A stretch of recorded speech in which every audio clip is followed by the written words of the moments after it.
Vocational placement. So my name's Allyson Dutschke. I'm a lecturer with Children's Services, the Early Childhood Education and Care program with TAFE SA, and I've been a lecturer for 19 years. A lot of it comes back to the decision of the service that they go to. So we know our services very well. We've got very good relationships with the services that we place students at. We know the support, the centres that will provide really good support for our students, the centres that will be able to perhaps cater for a student's individual needs, and often will try and align the student with the most appropriate centre for their needs.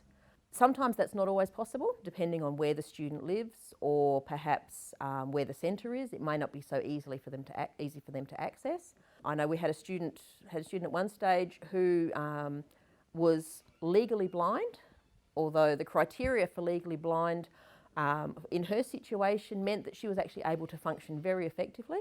She was able to function in the classroom, but she was also able to function in the childcare centre.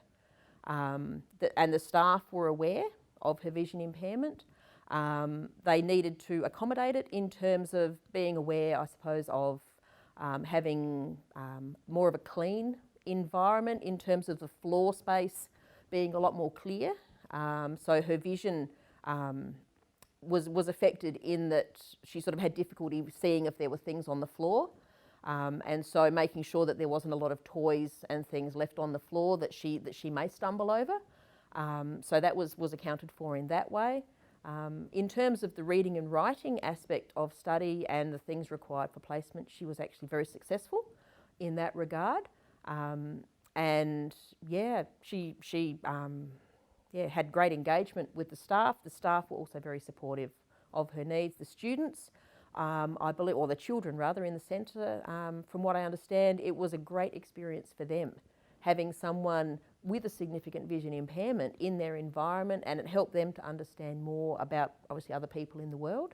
I've supported students on the autism spectrum.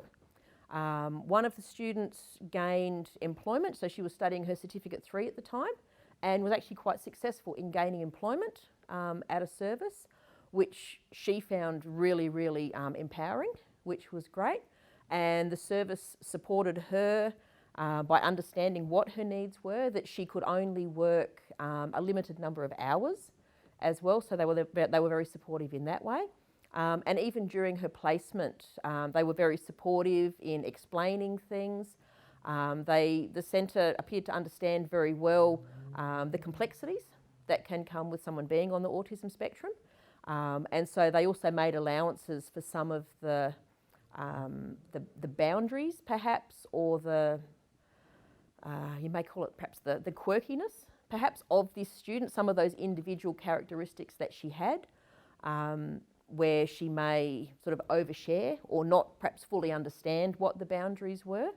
So they were very good with her in that regard. So that was actually very good for her.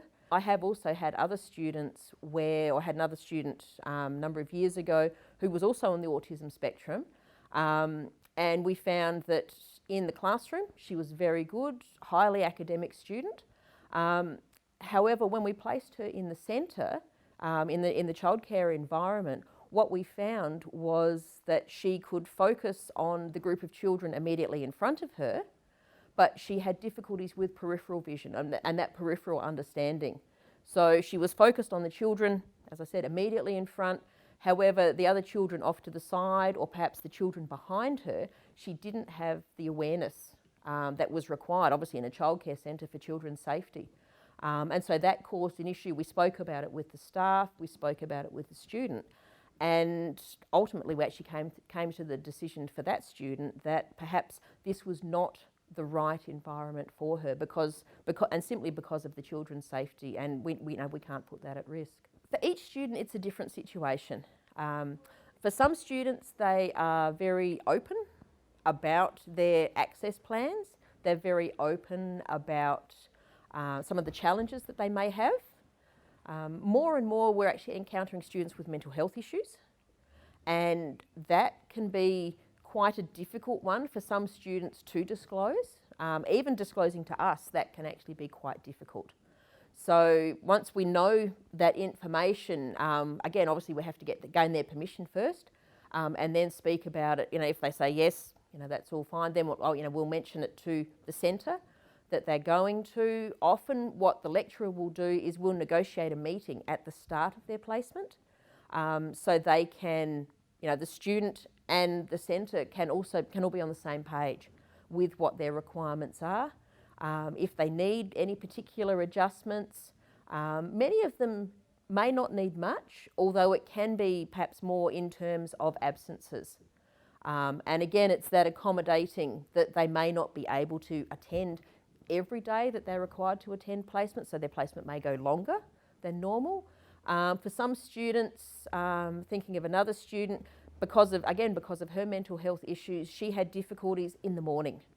And getting out of bed was quite a challenge for her, being able to rise and perhaps be at placement by 8:30, 9 o'clock.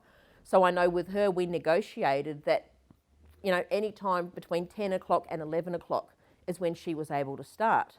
But then she would be able to stay at the centre until about 5 or 6 o'clock in the evening, whereas our normal students would start that bit earlier and be finished around 4 o'clock.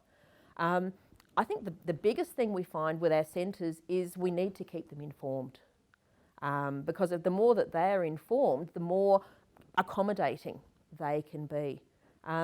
Having said that, not all of our centres are willing to accommodate, and we also need to be accepting of that as well. But most of them are actually pretty good at sort of accommodating students, so long as they know what the situation is and how they can support the student, but also how we come in and we support the student as well through our visits.